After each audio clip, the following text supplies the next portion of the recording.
When we look at what the effects of virtual reality are on your kind of neuro system in general, the issue with the brain is that it doesn't know the difference between that which is simulated and that which is actual. If you don't believe that, just look at this.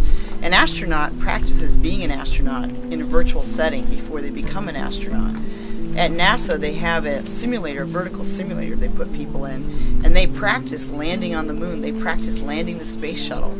And all that's done in virtual world. And the brain learns how to do these activities and then does the activity in the actual setting. So even in the Iraq War, they had drone strikes where you were playing a game to throw down the weapons and bombs, and it was something that was all in virtual reality.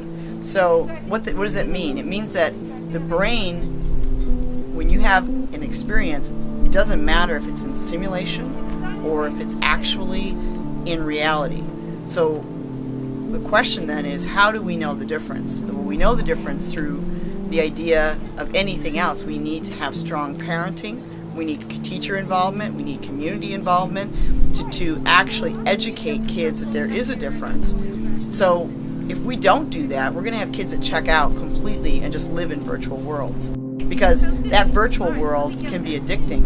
When let's say you're someone who's insecure, you've been bullied, all of these activities, you could just end up checking out from reality completely and living in the virtual world, and that's where you want to reside. Now then you have to think about this. In that virtual world, what's going to happen, right? And what I mean by that, is this a world with no rules? Is this a world where we encourage and elicit violent behavior? And then what happens when we take you out of that world? Will you then practice that same behavior? So we've seen the University of Iowa in the year 2000 actually did an empirical study on the effects of violent games on behavior, both boys and girls. And they proved that the exposure to violence increases aggressive behavior patterns. So we're not saying playing a violent game is going to make you go and do something violent. We're saying that without the correct interventions and parenting and guidance, kids that are lost will become violent. And that's proven. Now, in 2014, Iowa State University also did a study on, okay, does it matter if it's a boy or a girl? What if we tried empathy? Would that also work? And what they found is that you can actually do the same thing with empathy. You can have something positive for the kids, and it's proof that after they're off the system, their empathy increases. So what does that tell you? It means that the brain is learning behavior based on doing these kinds of activities. Now, next step, let's put it in virtual reality. Now we're talking about a game where you're looking at a screen. Let's put you inside the experience. What happens there?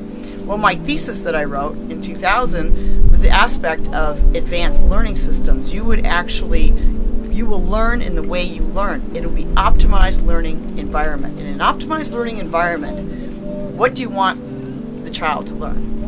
Whatever it is you put in that environment, they're going to learn it on a level that we are only beginning to understand. There are universities around the world studying this right now. There's one outside of Paris that actually has biofeedback systems and sensors set up to see what part of the brain is excited when these various activities happen. So what I'm saying is that we don't even really know what the effects could be. So our best case then is to put alternatives and ethics within the content to the extent that we can. We're not talking about censorship. We're talking about alternative, exciting experiences, which we want to create through ScioArt so that kids have a way that they can have fun, have these great experiences, but create something positive for the community at the same time.